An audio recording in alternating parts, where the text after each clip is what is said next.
Takže přeju dobrý den všem, kdo se tady teďka na mě kouká.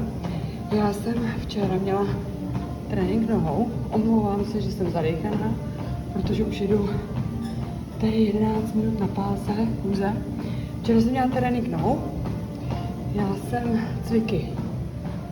Tamhle jsem měla leg press s hakerem.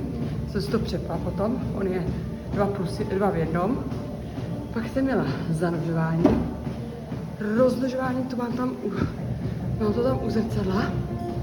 Dělala jsem to roznožování v předklonu a vlastně jsem střídala tady ty 4 cviky po 4 sériích 15 opakování. Jenom chci říct, tenhle trénink je na zadní strany nohou.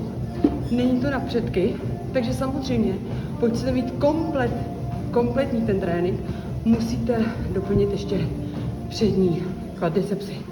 Jinak bolí teda z toho zadek, ten bych možná tak ještě dala pár izolovaných cviků, ale mi to stačí a zadní strany stehen. Já jsem spokojená s výsledkem, protože já momentálně kvadricepsy necvičím, protože mám ještě základ z minula, když jsem cvičila před 10 lety, ale opravdu se zaměřuju na zadní strany stehen, protože tam, co se týče žen, po 40 je to prostě největší peklo.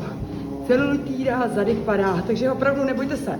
Ve stravě bílkovin, teďka jdu nějakých 1,8 na kilo, tady manžel nám zamává a teda zadní strany stehen samozřejmě. Určitě jim dát zabrat, aspoň 2krát týdně, tam nebojte se toho. Tak jo, tak já se teďka ještě 8 minut asi rozeběhnu, teď jdu na 6 a poběžím na 8,5 a pak si dám asi dneska nějaký břicho. Určitě, mám to naplánovaný, ale musím se taky trošku podřídit práci. Tak fajn, mějte se. Pa.